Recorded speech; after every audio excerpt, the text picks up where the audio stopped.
Say, man, Shabazz the OG. You dig what I'm saying? I think this brother is from Philly, and he is an affiliate or in some way connected to Floyd Money Mayweather. And I respect and appreciate how this brother uses his platform on Instagram, because he is always advocating, educating, informing, and bringing awareness to things that he care about as pertain to our culture. You dig what I'm saying? But I had a little bit of a disagreement with him in terms of a reel that he posted where Donald Trump was talking about his proposal for gangs and drug dealers and reinstituting the death penalty. Some of it I agree with, you dig what I'm saying? But some parts I didn't, and I'll tell you why. Let's get to the content. Every gang, street crew, and drug network in America, every single one of them will be dismantled. We already know where these turf wars and drug dens are. We know who the people are. And we're going to charge them and charge the culprits with every crime that we can find. We're going to be fair, but we're going to be tough. We also need the death penalty for drug dealers. So important. The consequences are swift, certain, and strong, and they will know that. Yes, what's poppin'? Brothers and sisters. Brothers and sisters. Sisters and brothers. I want a lot of people to go and read and look up the responsibilities and capabilities of the United States president. I know Donald Trump has a way of getting under people's skin with the things that he says, because he says a lot of things that are salacious, alarming, inappropriate, disturbing, and the list can go on and on and on. But a lot of times he's saying things that he pretty much probably would want to see take place, but a lot of it be wishful thinking, y'all. Because there's protocols and laws and steps in place, even for the president of the United States. President can't just wake up one day and decide this is what I want to do and this is what it's going to be. It doesn't work like that.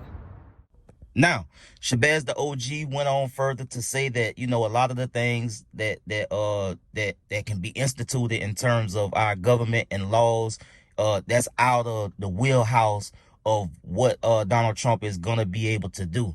And, you know, that's not how the government work. That's not how laws work. And, you know, you got different states at the state and local level. They operate different outside of what Donald Trump got going on.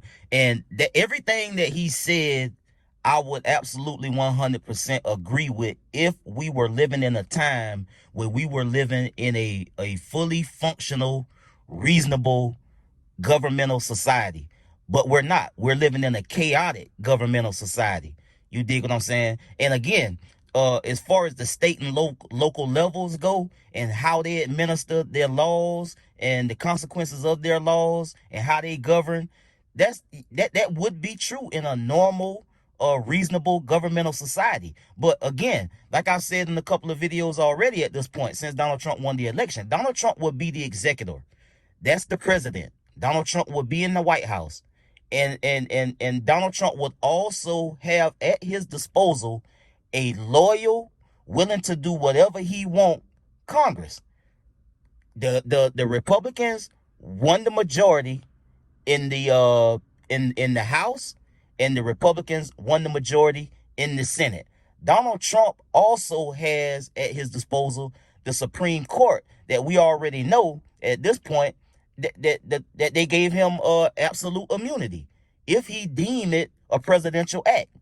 So the Supreme Court has already said that they're going to step aside and give him the green light on whatever he want to do.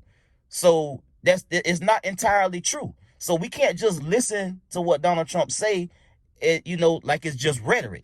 He's going in the White House now and is going to have the absolute control over the United States government and everything that they bring to bear.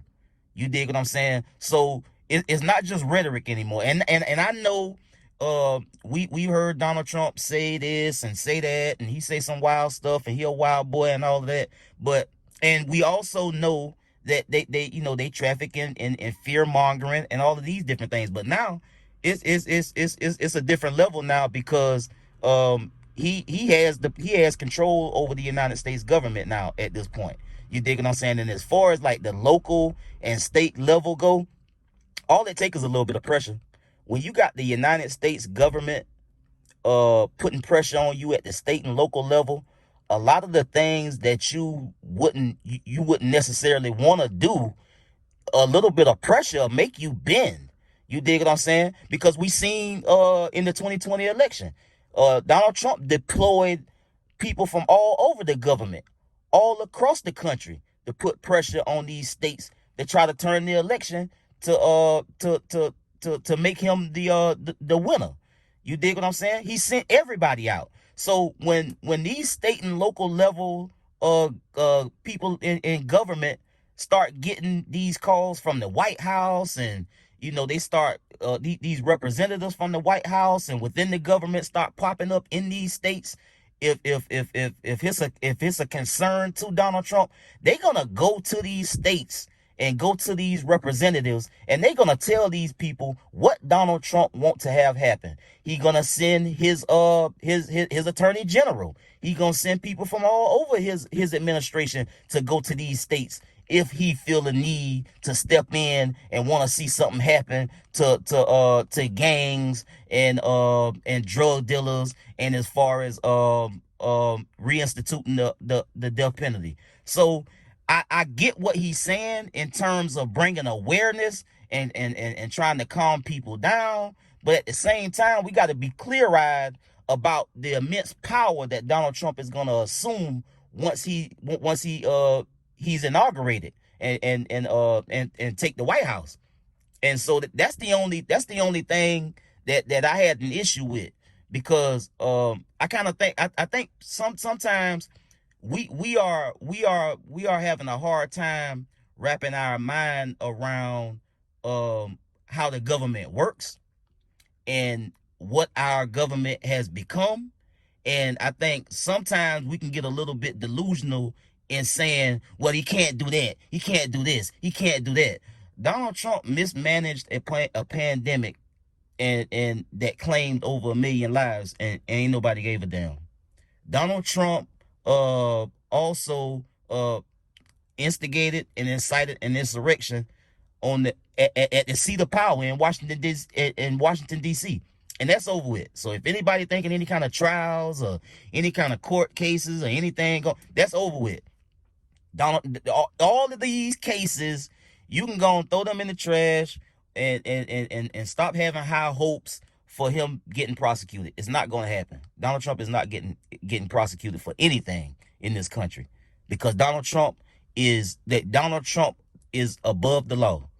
And as much as the corporate news media people, they have their talking heads on there saying that, well, nobody's above the law in this country. Donald Trump is. He proved them wrong. Just like he proved them wrong when he won the 2024 election. Donald Trump won, bro.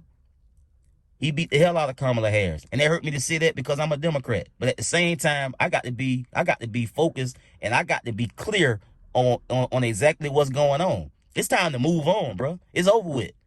Don't be sore losers and talk about and complain about how he won and why he won for the next 4 years, because our focus need to be on being informed and being educated about how our government work and how it is controlled by certain people.